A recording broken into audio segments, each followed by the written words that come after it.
Hello, welcome to my kitchen.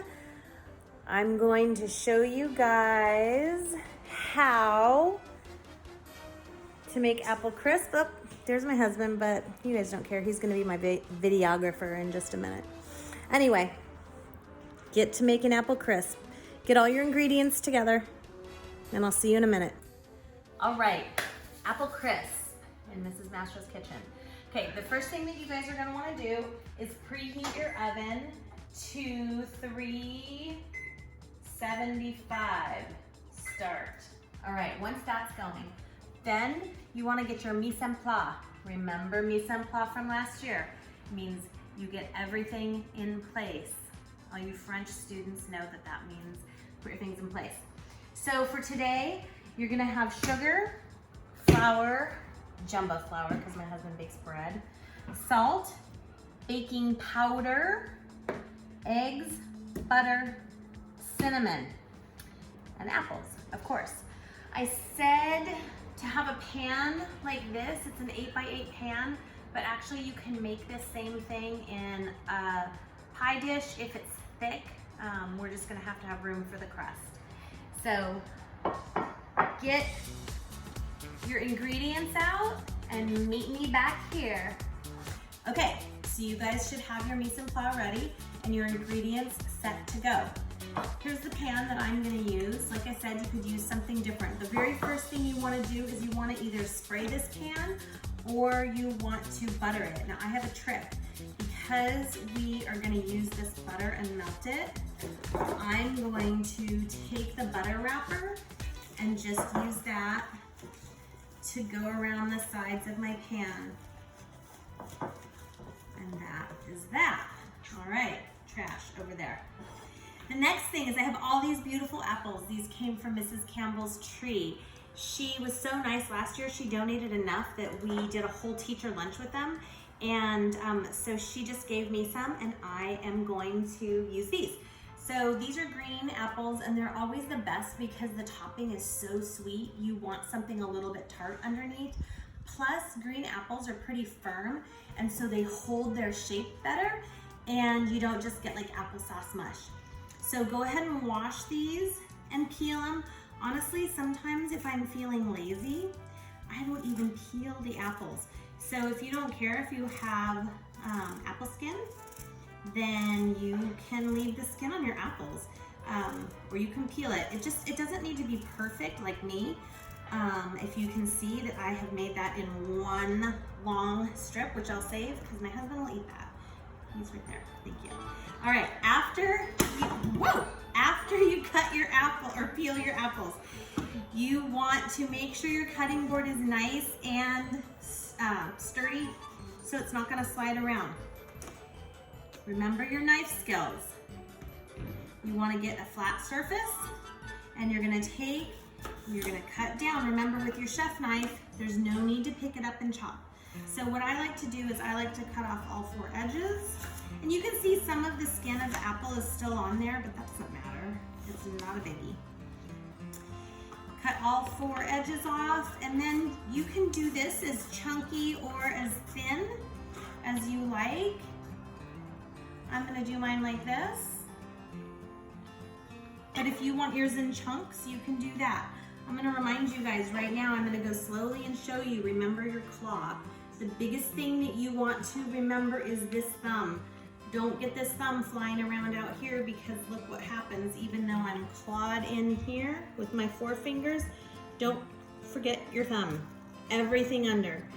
So you have your thumb clawed under and you just do a nice rocking motion through your apple. And again, they can be as thick or as thin as you want them to be. Okay, I'm gonna cut these apples and I'll meet you back here when we're done.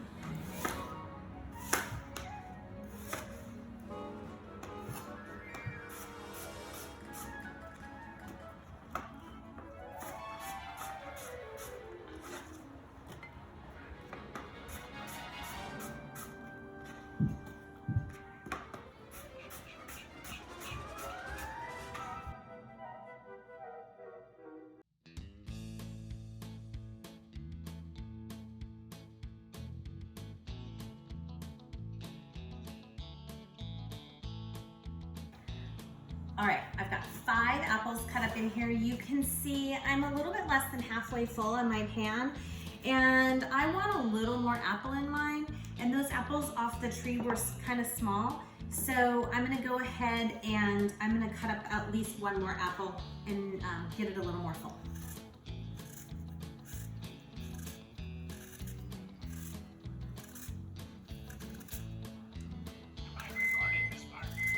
Are you? Yes. Ooh, beeper.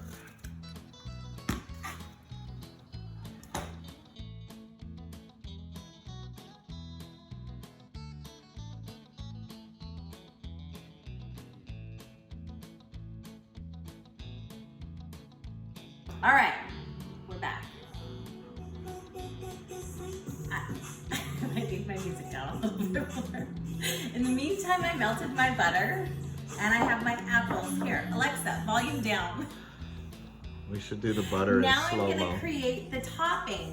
And the topping is super easy. I'm not gonna lie, sometimes I double the topping because I love it so much. It helps me with my curves. Okay, I take a little bit of cinnamon and sprinkle it on these guys. A little bit of salt on here. That's that. Okay, your apples are ready to go. Now, for your topping, super easy. You're gonna get your flour. This is a big bit of flour. Remember, use your dry measuring cups. You don't wanna pound your flour down. Just scoop it gently and spread it with a knife. If you need to, get a little bit more in there. Okay, 1 cup of flour, really easy. Next, 1 cup of sugar. Ooh, I'm gonna need to get this out.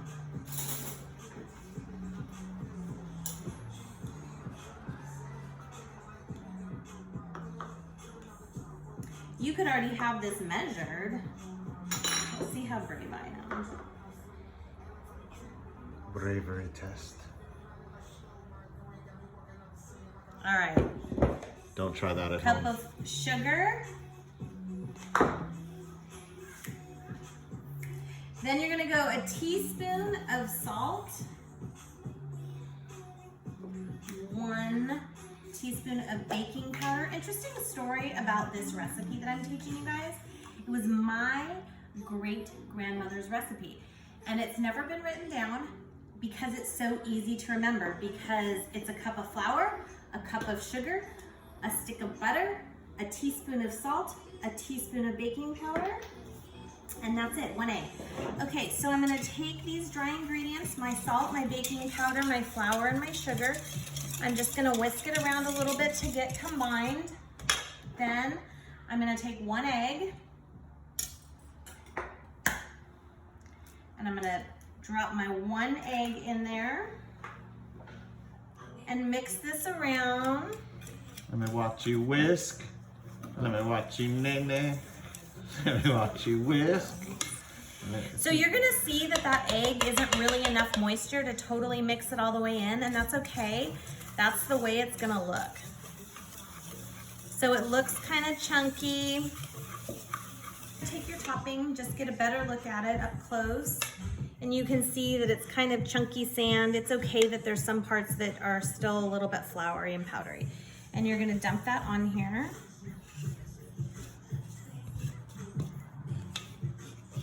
And then spread it all around. Cover all your apples.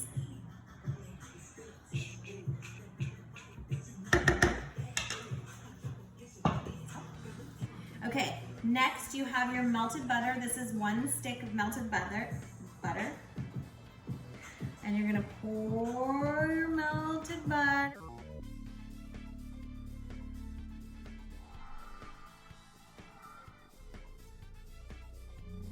Okay, you're gonna wanna scrape all that butter because that butter is what adds the liquid to this. So make sure that you get it over here. Just spread your butter around. All right. Last thing, cinnamon. And sprinkle that all on the top. You don't have to measure it. Just go ahead and sprinkle. Okay, great grandma.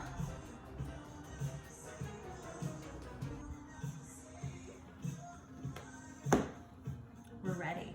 We're ready.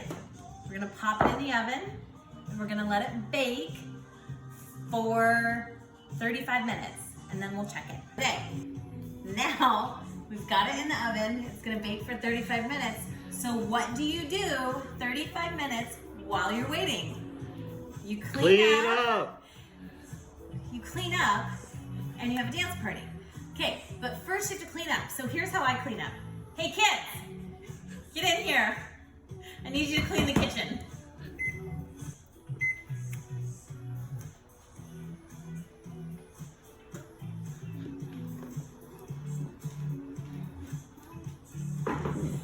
How do we flip it around?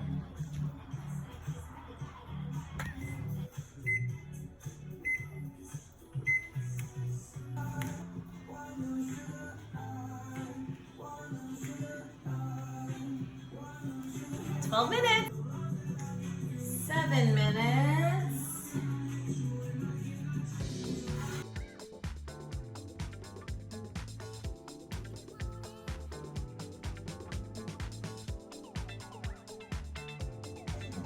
Okay, I am checking this after 35 minutes and it's not totally done because you can see that it's a little bit jiggly still and it's not firm all the way.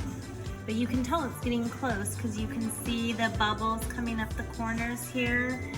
And yeah, that's the timer, but anyway, so it's not totally done. For me, I'm gonna go another 10 minutes. All right, 10 more minutes. Let's have a look and see how this is looking. Yeah, we're looking pretty good. You want your crust to be a little bit firm. And we're good. Right, here we go. Done. The edges are nice and crispy. Scoop a little bit out. Look at those apples. They're perfect in there. Some of them are kind of soaked into the crust. Gotta have a scoop of ice cream or whipped cream. Again, that's where you put the curds. There you go. It melts perfectly into that. Don't burn your mouth because it's really hot. It just came out. Great Grandma's Apple Crisp.